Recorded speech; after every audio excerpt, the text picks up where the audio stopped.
Salut à tous, j'espère que vous allez bien. Comme vous le voyez sur ce graphique, ça y est, le Bitcoin a enfin corrigé.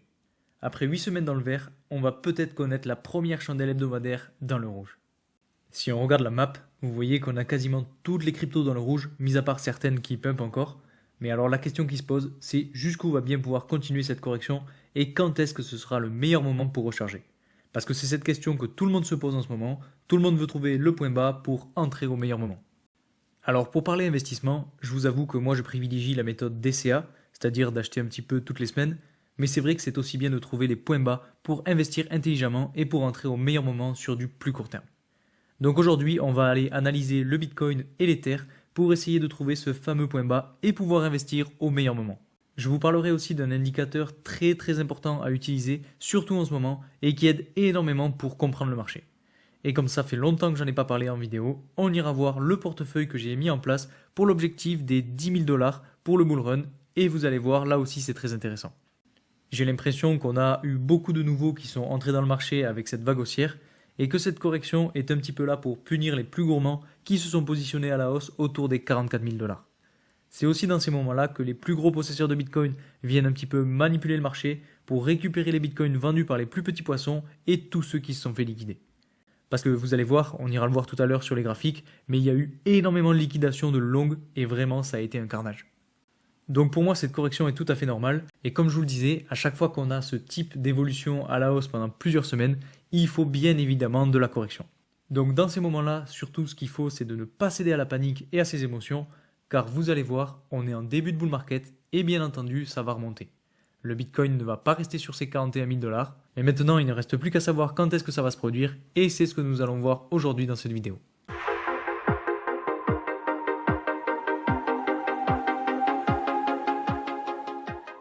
Alors très rapidement, comme d'habitude, pour ceux qui ne me connaissent pas, je m'appelle Louis, je vous partage 2 fois par semaine mes analyses sur le marché des cryptos, donc si vous voulez en savoir plus et rester informé sur ces thématiques, n'hésitez pas à vous abonner.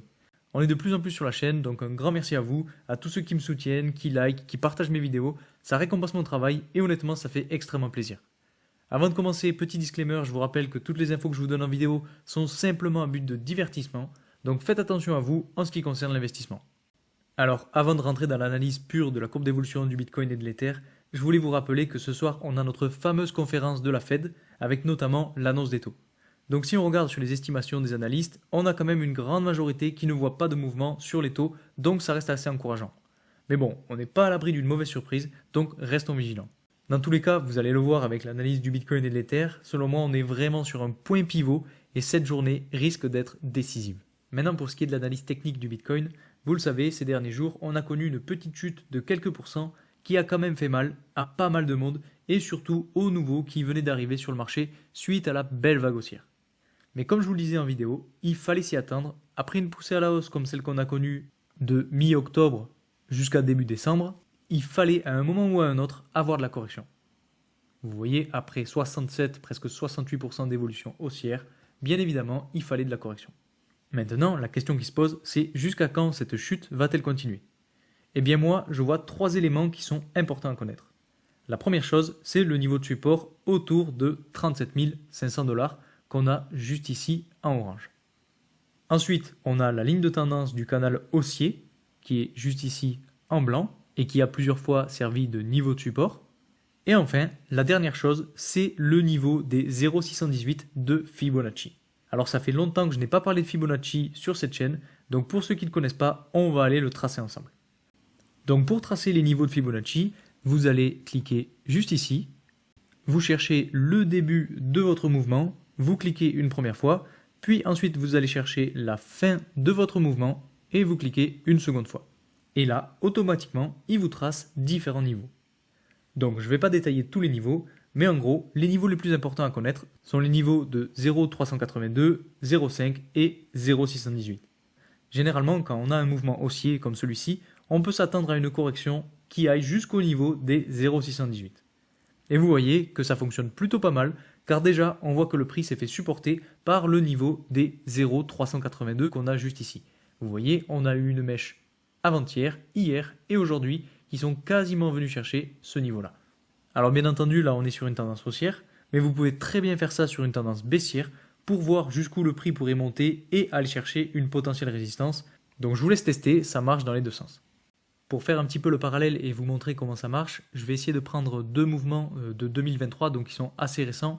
Donc on a deux mouvements haussiers, et si je trace Fibonacci, vous voyez, hop, on prend le point bas, on prend ensuite le point haut, et là par exemple, on est venu chercher exactement le niveau de support autour de 0,618 avant de vraiment exploser sur le prix.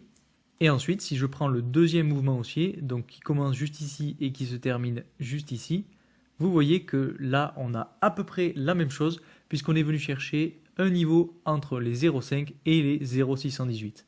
Donc généralement, quand on a une belle poussée à la hausse sur plusieurs jours, plusieurs semaines comme celle-ci, ou même comme celle-ci, le prix corrige de quelques pourcents pour aller chercher soit les 0,5, soit les 0,618. Et d'ailleurs, vous voyez, à chaque fois, ces niveaux-là ont été des niveaux de support que j'avais préalablement tracés, et notamment grâce au Fibonacci. Donc c'est un super indicateur technique qui peut être très très utile à certains moments. Et si on en revient à ce qui nous intéresse plus particulièrement, aujourd'hui le niveau de support que j'ai tracé en orange juste ici se confond quasiment parfaitement avec le niveau des 0,618 de Fibonacci. Donc pourquoi pas petit à petit venir chercher ce niveau-là pour avoir du support. Ça nous fera alors une chute globale d'environ 15%. Si on le mesure, vous voyez, du point haut au point bas, bon, on est à 16%. Et ce qui paraît finalement assez logique. C'est un petit peu ce qu'on voit même d'ailleurs depuis le début de l'année, avec de plus ou moins longues temporalités d'ailleurs. Et donc pour vous le détailler, on va aller voir plus précisément ce qui s'est passé précédemment. Vous voyez, si on le mesure, ici on a eu une correction de 20%. Ensuite, ici, on a eu une correction de 18%. Et de la même façon, ici, on est à plus ou moins 20%. Donc vous voyez qu'on est à peu près dans le même ordre de grandeur. Donc finalement, si vous êtes là depuis au moins le début de l'année, vous êtes habitué à ce type de correction. En plus de ça, je voulais vous montrer aussi autre chose qui se passe d'ailleurs sur un intervalle de 4 heures. C'est qu'en fait, actuellement, on est en train de voir une espèce de pattern en triangle qui pourrait se tracer un petit peu comme ceci avec la ligne haute et comme ceci avec la ligne basse. Et généralement, ce type de pattern est un pattern baissier, donc à voir comment on va sortir de cette formation.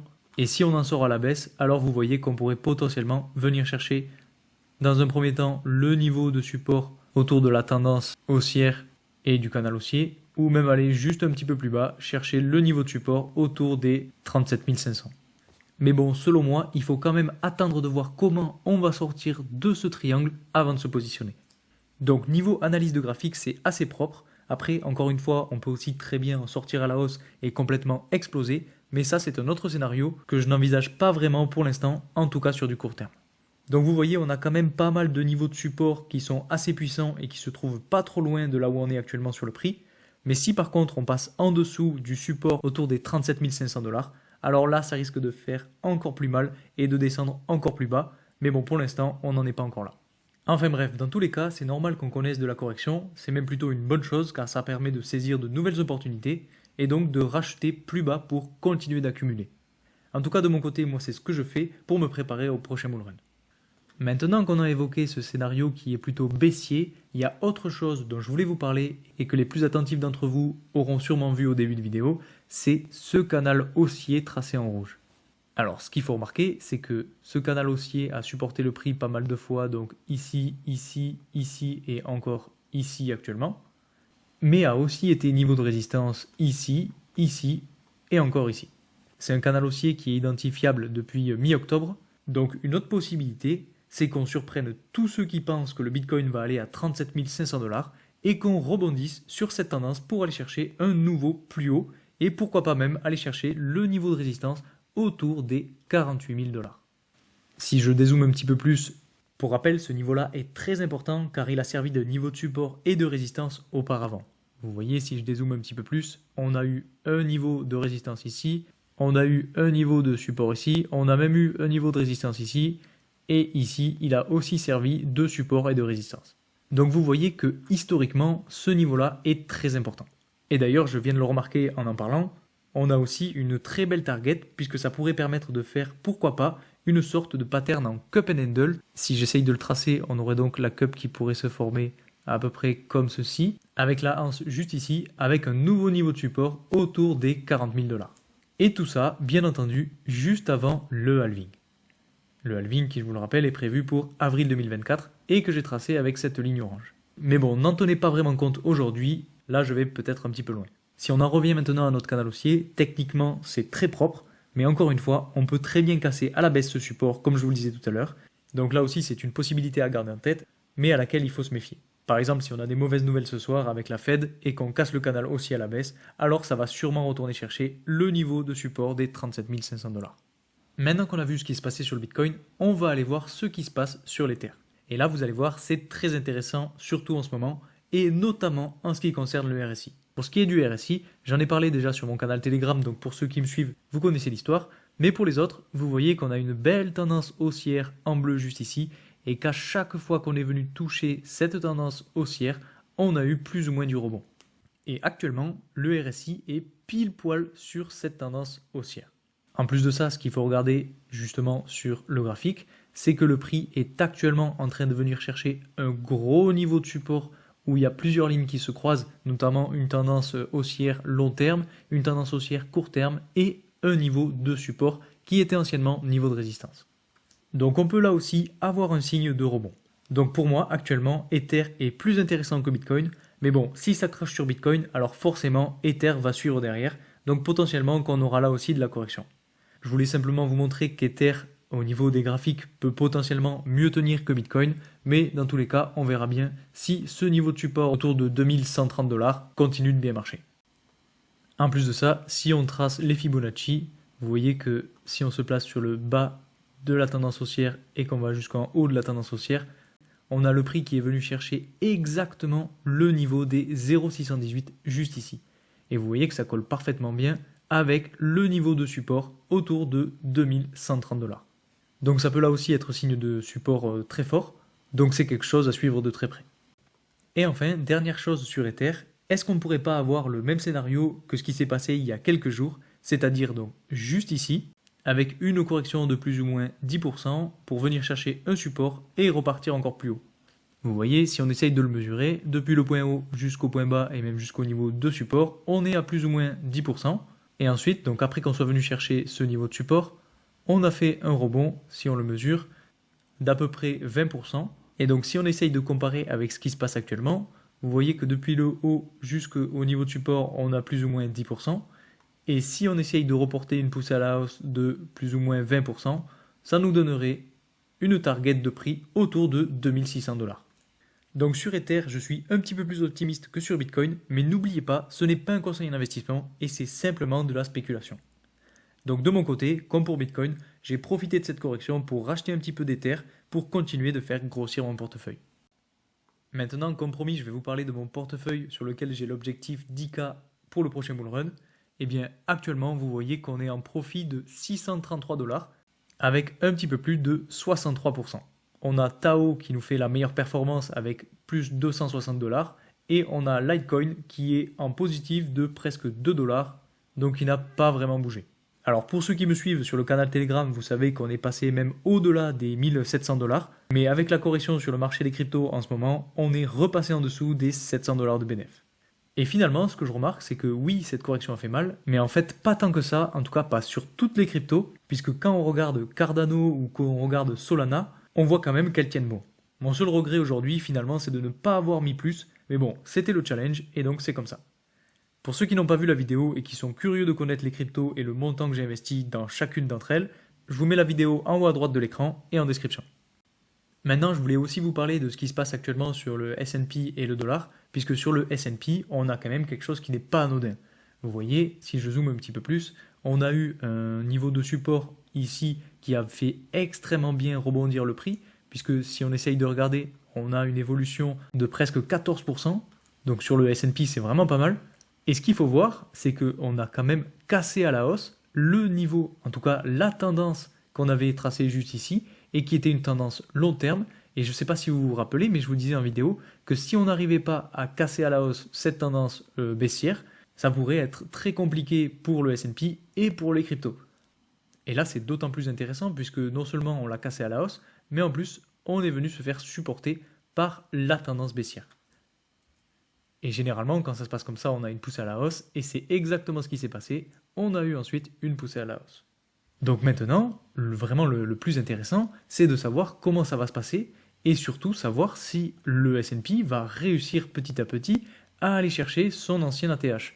Puisque je vous le rappelle, l'ancien ATH est situé juste ici, et si on arrive à aller le chercher, alors ça peut être vraiment magique, puisque ça voudrait dire qu'on pourrait avoir potentiellement un S&P qui dépasse même son ancien ATH. Et alors là, je vous raconte pas sur les crypto-monnaies, ça risque d'être encore plus beau, donc c'est à suivre de très près, mais pour l'instant, c'est quand même assez bien parti. Ensuite, pour ce qui est du dollar, bon là, on n'a pas vraiment quelque chose de très inquiétant. Vous voyez qu'on est plus ou moins venu rebondir sur la tendance baissière juste ici. Donc on a eu un petit peu de poussée à la hausse sur le dollar et c'est ce qui notamment a fait corriger les cryptos. Mais bon, là honnêtement, on n'a pas grand chose de très inquiétant. Je commencerai à m'inquiéter si le dollar continue petit à petit sa course haussière et vient casser à la hausse le niveau de résistance juste ici. Là, ça commencera à être assez inquiétant. Mais pour l'instant, on est plutôt pas mal. Et enfin, dernier élément dont je voulais vous parler, ce sont les liquidations. Les liquidations, vraiment, on a connu quelque chose d'assez exceptionnel, puisque, en fait, suite à ce bel élan haussier sur ces dernières semaines, ou même sur ces 8 dernières semaines, on a eu beaucoup de monde qui sont rentrés dans les cryptos, beaucoup de nouveaux qui se sont positionnés à la hausse, et la plupart de ces nouveaux qui se sont positionnés aux alentours de 43 à 44 000 $, eh bien, se sont fait liquider. Vous voyez, si on regarde sur ces dernières 24 heures, sur Bitcoin, on a 33 millions de liquidations, dont plus de 20 millions de longues. Et de la même façon sur Ether, on est presque à 30 millions de liquidations au total, avec un petit peu plus de 20 millions de longues.